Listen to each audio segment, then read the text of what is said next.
বলক তেতিয়াহ'লে ফ্ৰেণ্ডছ, আজি আপোনালোকক ভাত সাজ মই ছাগলী মাংস দি খুৱাওঁ, নৰসিংহ দিয়া ছাগলী মাংস। আহক তেতিয়াহ'লে। ফ্ৰেণ্ডছ, কি খবৰ? সকলোৰে খবৰ নিশ্চয় ভাল, মোৰো বাৰু ভালেই। আৰু মোৰ ইউটিউব চেনেলটিৰ লগতে মোৰ অন্য এটি ভিডিঅ'লৈ আপোনালোক সকলোকে স্বাগতম জনাইছোঁ। আশা কৰোঁ ভিডিঅ'টো চাই ভাল পাব। ভিডিঅ'টো লাইক, কমেণ্ট এণ্ড ছাবস্ক্ৰাইব কৰি দিব, লগতে পাৰিলে শ্বেয়াৰো কৰি দিব। ভিডিঅ'বোৰত আজিকালি মোৰ ভিউজটো কমি গৈছে, কিয় বা কমিছে মই নাজানো। আপোনালোকে নিশ্চয় বেয়া পাইছে, কি বেয়া পাইছে মোক জনাবচোন বাৰু কমেণ্ট বক্সতে।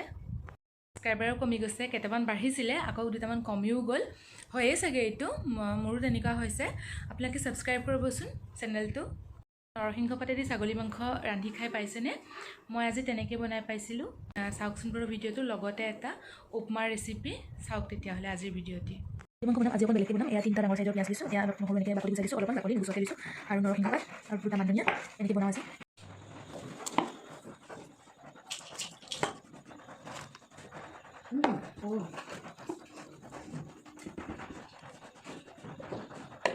গোটেইখিনি মিক্সিত মাৰি লওঁ, এটা পেষ্ট বনাই লওঁ স্মুথ। আৰু এটা আৰু এফাল এনেকৈ কুটি লৈছোঁ, আৰু চবেই গোটা নহৰু দিয়ে, মই কিন্তু এনেকৈ ফুটিয়াই লৈছোঁ, কিন্তু বাকলি গুচোৱা নাই। দুটা তেজপাত আৰু আলুখিনি লৈ লৈছোঁ। এইখিনি মাংসখিনি তাতে সোৱাদ অনুসৰি অলপ নিমখ, অলপমান হালধি গুড়ি আৰু এয়া অলপমান পেষ্ট এনেকৈ দি দিম। গোটেইখিনি ভালকৈ সানি লওঁ, সানি পেলাই 15 মিনিটৰ কাৰণে থৈ দিম।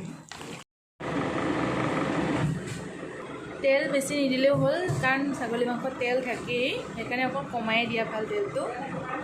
তেল গৰম হৈ যাতে পিঁয়াজখিনি দি দিম, অকণমান নিমখ দি দিম যাতে পিঁয়াজখিনি ভাজোঁতে গলে।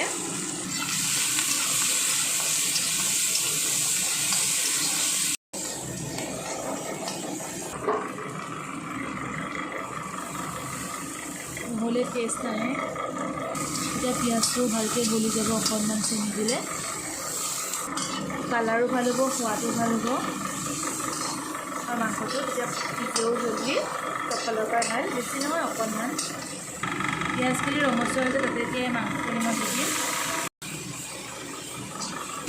এতিয়াত অকণো তেল নাই, কিন্তু লাহে লাহে থ'ব, তেল ইয়াত বহুত ওলাব, কাৰণ এইবিলাক চব চৰ্বি হয়, এইবিলাক চব চৰ্বি হয়।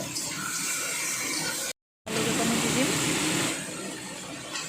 এই গোটা নহৰুখিনি দিছোঁ যে এইখিনি দি দিওঁতে ইয়াতে দি ভালদৰে লৰাই দিম। সমানে আলু গলিব, মাংসও গলিব, আৰু নহৰুখিনি দিব, আৰু এই নহৰুটো খাই বহুতেই টেষ্ট লাগে। এনেকৈ যে 15 মিনিটমান ভাজিম, মাজে মাজে অলপ ঢাকন দিম। এইখিনি থেতালি পেলাই লাষ্টত অলপ এনেকৈ দি দিম, লাষ্টত মানে কি মাংসখিনি হোৱাৰ 15 মিনিটমান আগত দি দিম।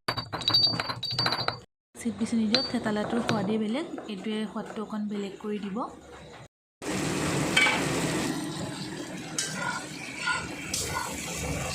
তেল ওলোৱা ষ্টাৰ্ট কৰিয়ে দিছে, চাওকচোন আপোনালোকে। তেল নাছিলেই, এতিয়া ইমান তেল দিছে, আৰু অলপমান ইয়াতে দিম নহৰু লগত, পিছত নহৰু লগত দিম অকণমান গৰম দিম চিমত। তাৰপিছত আপোনালোকে এনেকৈ বনাই খাই নাখাই ক'বচোন বাৰু, নৰসিংহ পাত দি খাইছেনে নাই ক'ব। ইমান তেল গৈছে, এতিয়া আগতে তেলেই নাছিলে, এতিয়া পূৰা তেল গৈছে। ইয়াত বিলাহী নাই কাৰণে অকণমান চচা কাটি দিছোঁ, এইখিনি এতিয়া ঢালি দিম। গোটেইখিনি ভালখিনি লৰাই দিছোঁ, এতিয়া আকৌ এখন দিম 15 মিনিটৰ কাৰণে, এনেকৈ এটা সিজিব অলপ, তেনেকৈ পানীও তেতিয়া অকণ পানী দিছোঁ। মাংসখিনি কালাৰটো চাওক কিমানেই ধুনীয়া হৈছে, ফটোত অলপ বগা বগা নিচিনা আহি যায়, কিন্তু সঁচাকৈ ধুনীয়া হৈছে। আৰু তাতে এতিয়া এটা দি থৈছিলোঁ যে নহৰুখিনি, সেইখিনি ঢালি দিম। তাতে অকণ জিৰাও আছিলে, এইটো যেতিয়ালৈকে মই ভাজিম তেতিয়ালৈকে কেঁচা ভাৱটো নোহোৱা হৈছিলে, আৰু টেষ্টটো অকণ আৰু বঢ়াই দিব। আৰু আমাৰ ঘৰত অকণ মানে বেছি সিজোৱা খোৱা মানুহ আছে কাৰণে মই কুকাৰত চিটি দি দিছিলোঁ, এনেকৈও যদি আপোনালোকে খাই খাব পাৰে।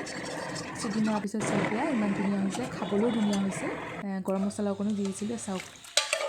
কাপোৰবোৰ শুকাইছে নে নাই ক'ব, আমাৰ বাৰু শুকুৱাই নাই, যেনে তেনে অলপ অলপকৈ ফেন দিওঁ বা ওপৰত এনেকৈ দি দিওঁ, তেনেকৈ অলপ অলপকৈ শুকাই, তেনেকৈ শুকুৱাই নাই কাপোৰ বোলে। এটা মানে ইমান বেয়া গোন্ধ ওলাই গৈছে কিছুমান কাপোৰৰ, আপোনালোকৰ তেনেকুৱা হৈছে নে বাৰু জনাবাচোন। ৰ'দেটো বাৰু দেখাই নিদিয়ে, আৰু ৰ'দে বহুতেতো ভেকুলীৰ বিয়া পাতিছিলে, এতিয়া ভেকুলী ডিভ'ৰ্চ কৰালে কিজানি হয়েই, তেনেকৈ হয় যদি আৰু তেনেকৈ কৰাই ভাল আৰু হয়নে নহয় ৰাইজ।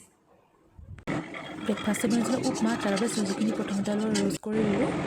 তাৰপিছত এতিয়া বেলেগ এটা কেৰাহীত মই অলপ সৰিয়হ দিলোঁ, নৰসিংহ পাত, তাতে পিঁয়াজ দিছোঁ, আদা দিয়া নাই, নহৰু জলকীয়া এনেকৈ দি ভাজি ল'লোঁ। তাতে অলপ নিমখ, হালধি, জিৰা সকলো দিলোঁ আৰু এটা আলু দি দিলোঁ। আপোনালোকৰ তাত যদি বেলেগ ভেজিছ থাকে আপোনালোকে দিব পাৰে, মোৰ তাত নাছিল বাবে মই দিয়া নাছিলোঁ। এইখিনি অলপ ভাজি তাত মই যিখিনি ৰোষ্ট কৰি দিছিলোঁ চুজি সেইখিনি ঢালি দিম। এইখিনি ভালকৈ এতিয়া লৰাই ল'ম, গোটেইখিনি মিক্স হোৱাকৈ আৰু ভালকৈ লৰাই লৈছোঁ।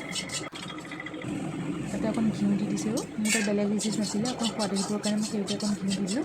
তাতে অলপমান পানী দিব, বেছি পানী নিদিব, অকণমান বেছি নহয়। এনেকৈ দি পেলাই 5 মিনিট ঢাকন দি থৈ দিব, তাতে বস্তুটো ফুলে আৰু এনেকৈ যাতে চুজি আমি যেনেকৈ নৰ্মেলকৈ খাওঁ তেনেকৈ নহয়। তেতিয়া সেয়া দেখিছেনে ধুনীয়াকৈ গোটা গোটা টাইপত কেনেকুৱা হৈ গৈছে, ভাল লাগে খাবলৈ। এইটো আপোনালোকে বনাই খাই নাখায় ক'বচোন বাৰু, খাই খুবেই সোৱাদ লাগে আৰু বেলেগ ভেজিছ থাকিলেও দিব পাৰে। এয়া মোৰ ৰেডি হৈ গ'ল উপমা মৰ্ণিঙৰ কাৰণে। এয়া চাওক ফাইনেল লুকটো। ভিডিঅ'টো শেষলৈকে চাওক। বহুত বহুত ধন্যবাদ।